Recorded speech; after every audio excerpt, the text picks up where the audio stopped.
Welcome to the Retreat Radio, where we go beyond temporary fixes and surface-level symptom management. Here, we dig into the real root causes behind your symptoms so that you can understand your body, advocate for your health, and ask the right questions. I'm Heather Witt, physician assistant and owner of the Retreat Wellness and Aesthetics. This podcast sits at the intersection of aesthetics, longevity, and functional medicine, and you'll get information without the sugarcoating, the trends, or the nonsense fluff. Let's get into it. Hello, everybody, and welcome back to the Retreat Radio. I'm Heather Witt, and today we're going to do something a little bit different. We're actually going to be reposting a lecture that I gave a couple years ago at Aesthetic Next on the building blocks of opening your own med spa, and more importantly, why sometimes the smartest thing you can do is wait. There's been a lot of conversation lately in the industry about new injectors entering the industry, and I want to make a really important distinction before we get started today. This is not about being new. We're all new at some point. Every expert was once a beginner. I was once a beginner. I had to grow, and I started from ground zero. Everyone deserves the opportunity to learn, grow, and build a career in aesthetics. But there's a difference between being new and being ready to open a medical aesthetics practice. Opening a med spa is not just about loving aesthetics or being passionate about injecting, or in a lot of people's cases, thinking it's this huge moneymaker that's going to make you a rich millionaire. It's learning how to run a business, manage patients, handle complications, create systems, train a team, understand compliance. You've got to market ethically, and you've got to make a lot of really hard decisions. And if you're trying to do all of that while you're still trying to perfect your craft and grow your clinical skill set, that can be really incredibly overwhelming and difficult. So in this lecture, I talk about some of the real pitfalls of opening a med spa too soon. And I talk a lot about the building blocks that a lot of people don't know are required and go into opening a med spa. And I also talk about what I wish more providers understood about before taking that leap, which is why gaining experience first can actually protect your future success rather than delay it. Because remember, waiting doesn't mean that you're not capable of doing it. Sometimes waiting just means that you're self-aware enough to build something stronger, safer, and more sustainable. Because at the end of the day, you have to remember, this is not about you making a ton of money. This is about you perfecting your craft and providing an amazing result for your patients. So, whether you're a new injector dreaming of opening your own space one day, or you're already a provider in the industry, or you're just someone who's curious about what really goes on behind the scenes of someone building a med spa, this episode is definitely for you. So let's get into it. Welcome to my talk. Thank you so much for coming. I know the white party is tonight. You guys are probably eager to get going, so I commend you for getting that last little bit of education in. I want to start off really quick by just telling you about this conference that I went to earlier this year. It's called the Alt Conference. It's put on by Kaylee Lindholm. I don't know if any of you guys know her. She's a pretty popular business consultant in the industry. And I met a group of amazing women there who uplifted me, helped me with the imposter syndrome I was having, and just made me feel confident again in what I was doing. It's a group of like-minded entrepreneurial women in the med spa industry. And I'll never forget, this one girl raised her hand and she said something that resonated with me and will stick with me forever. And I want you guys to keep this in mind today as we go through this lecture. And that is, never compare your chapter 1 to somebody else's chapter 7. And I just thought that that was beautiful. And now anytime I get into my head or I start comparing myself to others, I remember that quote and I feel much better. So let's jump right in. Today I'm going to be talking to you guys about launching your own medical spa. This is going to be the building blocks that you need to actually open your doors. And then also my main message for you guys today, the power of patience. So this is me. My name is Heather Witt. I'm a physician assistant. I've been in the industry for 14 years. I am in Newport Beach. I opened my practice 2 years ago. And I have the most adorable 3.5-year-old daughter. I'm not biased, but I'm sort of biased. You're probably like, all right, go ahead, show us already. Let's see the proof. Here she is. She is my joy, my motivation. She is why I do what I do. And I just love that I am showing her that it's not only men who can do this, but women can be amazing boss babes. So All right, a little bit about my practice, the Aesthetic Retreat. I opened 2 years ago, and I started my practice without any debt. And I also turned a small profit my first year. Little bitty, tiny baby profit, but it was still a profit. And within the first 4.5 months that I was open, I made $250,000 in revenue. So that already gives you a little bit of an idea of how much costs go in within that first year. So this is going to kind of be an underlying theme as to, again, why I'm speaking on what I'm speaking today. And then lastly, my other motivation is my dream team. Sorry, those slides were supposed to be switched. They're sitting right here in the front row. They are literally making my life better and easier. They are some of my best friends, and it makes me very happy to go to work with them every day. So get yourself a dream team. I mean, look, how cute are they? Look at us there. All right, so for today, we are going to go through 3 main topics. The first one is probably why most of you are here, kind of the meat and potatoes of starting your own practice from ground zero. Then we're going to go into perfecting your craft. During this time, I'm going to go over an injector timeline and a business owner or CEO timeline, kind of compare and contrast the two. And then finally, again, my main message, the power of patience, why you should wait to open your practice and what this is going to do for you. So starting from ground zero, you wake up, you're like, all right, I'm doing this, going full throttle, it's time. First thing you need to do is create a budget and a revenue forecast. Without this, you have no direction, and you're probably going to overspend very quickly and find yourself in trouble. Now, I have zero financial background, fake photo here. Like, I am not a finance person. So enlist the help. Most of us aren't either. So enlist the help of friends, family members. They're going to be supporting you, and they're going to want to help you with this. And if you don't have anybody for that, invest in a company that can help plan this out for you.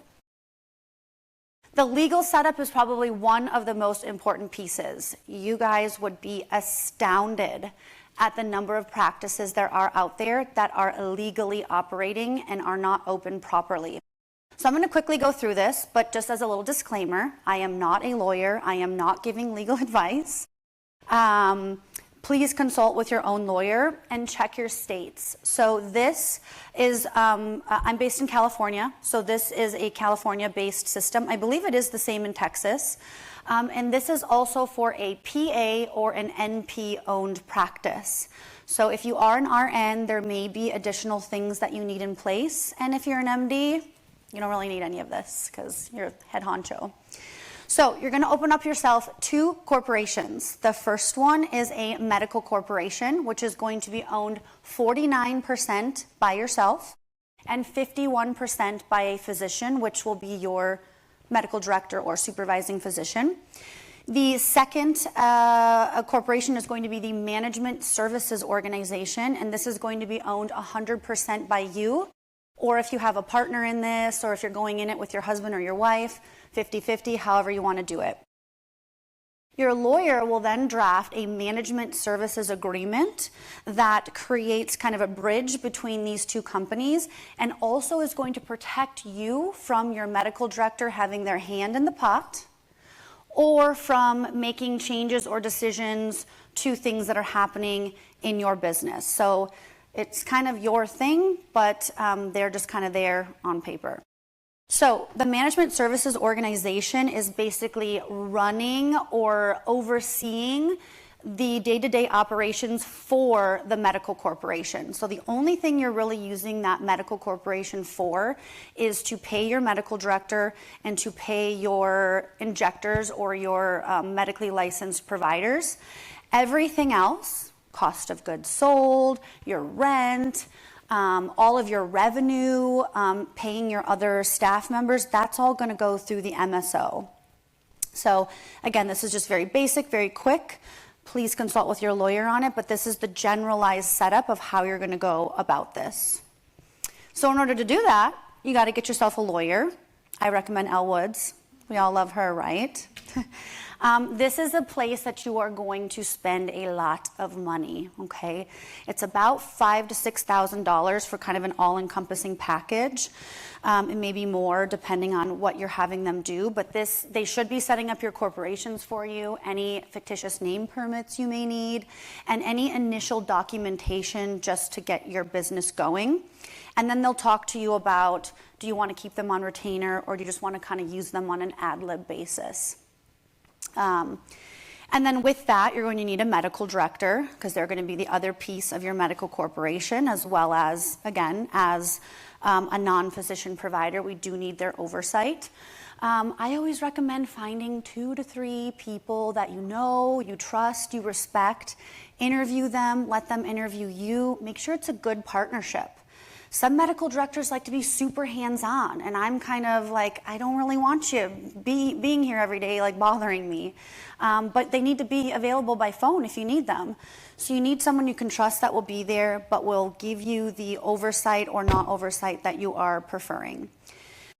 And in general, in the area that I'm in, it's about $1,000 to $2,000 a month for their stipend, again, depending on how hands-on they are.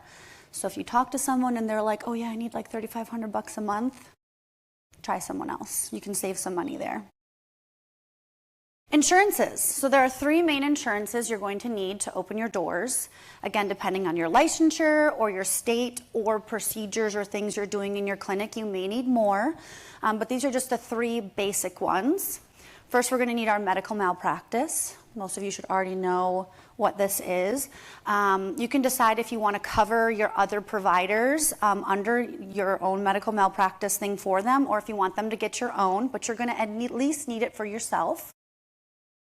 You're going to need general liability. So this is going to protect your office, your rental space, space you're buying, and all of the things within it. So if there's some type of catastrophic event and all of your product is ruined, or your laser gets burned by some fire in the building, you can get that replaced and not lose out that cash, because it's a lot. And then finally, workers' compensation. This covers any injuries that happen within the workplace to you or any of your employees. And back to that, you can get yourself like a broker, and they should be able to help you with like a package of all 3 of these. But make sure you are looking into the cost and then the coverage you're getting from it. So just because it's a lower cost doesn't necessarily mean you're getting good coverage. So consult some people on this, friends of yours in the industry, and make sure you're getting a good deal. All right, so now that we have everything together to legally be open, we need a space, right? We need a space for our patients to come and feel at home. A couple of things I want you to keep in mind are location and square footage. So with location, surprisingly, a patient will not come to you if they have difficulty finding your office or if it's super cumbersome to get to. So when you're looking at spaces, see how easy it is to get there, what's the parking situation, and look it up on Google Maps. There's a lot of offices that Google Maps takes you like some weird way, and it's really annoying to patients. And as far as square footage, give yourself enough space to start out, a room or 2, right? But have a couple of extra rooms, 1 or 2 extra rooms to leave yourself space to grow. This day and age in this industry, it is highly likely you will be successful. And if you grow faster than expected and you're stuck in a 5-year lease and you now have ran out of space, you're stuck. So give yourself that little bit of growing room, but not too much that you price yourself out. All right, we've got our space. Now we need the goods. The lovely things that we are going to be injecting into our patients or performing on our patients. So big 2 are our neurotoxins and fillers, obviously, and our skincare. So you're going to have to really look at what's available out there and what brands do I want to bring into my practice. I do recommend sticking with 1 to 2 brands when you're first starting out so that you're not overloading your shelves with inventory. And there are other services you're probably going to be starting with as well. So you're going to have to look into microneedling devices. Which one do you want to use? Are you going to do threads? Do you want to open up a wellness side right away? Esthetician services. Are they just going to do a regular facial, or do you want to have a device for them to use? So a pricing strategy with this. There is a thing that I hate, and it's called pricing tiers. So with the big brands of our toxins and fillers, the more you buy, the more you save, right? And I hate that because when you're first starting out, you're punished because of course you're not buying a lot yet. So if you are stocking your shelves with multiple brands, you're not going to be able to grow within those tiers quick enough to save yourself money. Now, I'm not trying to say choose whatever's cheapest and just shove it in your patient's face. Choose a good brand, but try to kind of narrow it down to, like I said, maybe just 1 to 2 brands. And keep in mind, a lot of these things, especially skincare, they have minimum opening orders, which again, why are you punishing us when we're just starting out? So those can be pretty costly. I was kind of surprised by that when I did some of my opening orders, so keep that in mind when you're building out that budget. All right, so we've got the good goods, but then there's all these other necessities we need. Not so fun, but we still need them. So we've got our gauze, our needles, our numbing supplies, our emergency kit, Hylenex. Make sure you have enough Hylenex.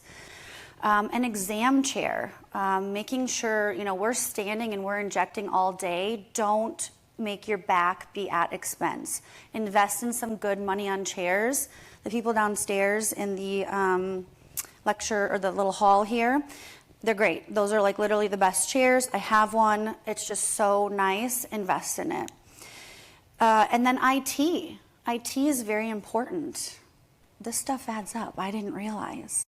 iPads, computers, phones, stuff to take pictures with, EMR system. One quick thing I want to point out, just because your EMR system has credit card processing does not mean you need to use that credit card processing system. You can save thousands of dollars a year by lowering your merchant fee, so you may want to go with a different POS system. I'm not allowed to talk about brands today, but if you guys have any questions, you can always email me or DM me on what we use. You're going to need a website, and you're going to need an email system, a payroll and accounting software. So all of this stuff usually has monthly subscriptions and like a starting fee. So make sure you look into all of that. And then your brand. This is some of our branding. Your brand is so important these days because it's what sets you apart from everyone else. My logo and my name is what took me the longest and I lost the most sleep over because I'm like, it's like naming your kid. Like, it's forever. This is it. Like, you can redo your logo, but it's a whole rebrand. So really take your time on this. I did use somebody to help me create this. In the end, my then husband, now ex-husband, was the one who created this. So thanks, Johannes. And then next is your proprietary method. I'm sure you guys have heard this mentioned at this conference multiple times already. Kaylee from KLC Consulting, I mentioned earlier, she talks a lot about this in her consulting. And this is basically your it factor. What makes you you? What makes you different than the next injector? These days, all of us are pretty great. I mean, there's some bad ones, but most of us are pretty good. You guys are all here investing in your education. So if you are as good as me, why is your patient going to choose you instead of coming to my office, right? So this is what makes, it's that experience, okay? So at my practice, what we do, we have hot aromatherapy towels that every patient gets when they walk in. We have a whole room dedicated. It's what we call our relaxation room. We have massage chairs that have heat. We have blankets. We have a full Nespresso bar with lattes that we'll make for you. So it's just something that makes them feel at home when they come in. And then staff. This is a big one. So back in the day when I started in the industry, it was very common that you open up, you're a one-man show, you do it all yourself to save money, you get a little room somewhere until you can grow, right? These days, that's a little bit harder. It's so competitive out there. There's so many med spas opening up. There's 5 med spas in my building alone. That's not even counting the block, right? So I highly recommend you at least have one other person on your payroll when you open your doors. A great example of why, okay? You're in the room treating, somebody calls you. already, do you know how much money it costs you to get them to see your ad, see your website, see you on Google, and now they've called, they've liked what they've seen. But you're treating somebody, you can't answer the phone. I don't know, an hour, maybe 2 hours later, depending on how many patients you have, you come out, you see the missed call, you try to call them. Oh, sorry, yeah, I already called down the street and I made an appointment. They've already called probably 3 other med spas and they've made an appointment. You've just lost that lead. So have someone at the front who can be answering your phone, who can be checking out your patient, giving some of those post-care instructions so that you have time to move on to the next, and run your business, because you're going to be running a business too. I put social media help with a question mark because it is an extra expense. Hopefully your front desk person you hire can help you with that. But social media is so huge for our industry these days that if you're missing this piece, it could be like a free marketing avenue that you're missing out on. So I put that with a question mark, kind of up to you with the direction you want to go. That's Dakota, by the way. Isn't she so pretty? She's right here. All right, so there's the meat and potatoes. That's just the basics of like what you need to actually open your doors. So let's go into perfecting your craft. So this is a timeline from my good friend Dana Zietler, so I cannot take credit for this. I think she just put this together so wonderfully. It was on her Instagram, and I was like, girl, I gotta use this in my presentation. So this shows you the timeline of an injector from beginner to expert. It's going to take you a good year at minimum, if not longer, to advance through each of these tiers. And when you are doing this, you are going to be living and breathing aesthetics. You're going to be watching seminars, going to conferences, going to every training you can get your hands on, begging your reps for trainings. When you go home at night, your day's not over, you're studying this. You guys can either take a screenshot of this or read through it later. I'm not going to go through it all just for time's sake. But to contrast this with the business owner timeline, again, you're advancing through from a beginner to an expert. So the timeline looks very similar. And when you're in this timeline, you are living and breathing being a business owner. You are dealing with client concerns. You're growing your business. You're studying marketing. I'm studying SEO. This is something I never thought I would be doing. I'm not a tech girl, but I have to understand these things to make sure that I am properly managing what some of these companies are doing for me. You're going to be putting your SOPs in place. You're going to be answering emails, dealing with legal. So when you go home at night, you've just injected all day long and you're exhausted. You now have to work on your business all night. Okay, so where am I going with this? The power of patience. Patience is a virtue. As a beginner injector, as I said, you're living and breathing, perfecting your craft. As a new business owner, even if you're a seasoned injector, you are a new business owner and you don't know what the heck you're doing, and you are living and breathing, growing your business. If you are trying to do these two things simultaneously, it is very unlikely, very rare circumstance that you're going to succeed at both of them, if not either of them. And we all want to be successful, right? So my advice to you is to instead aim for minimum 3 to 5 years of injecting experience. During this time, perfect your craft, number 1. Work in collaboration with other providers and go to any training you can get your hands on. Even if you think it's not going to be worth your time, go. Every training I have gone to, I've picked up at least one pearl.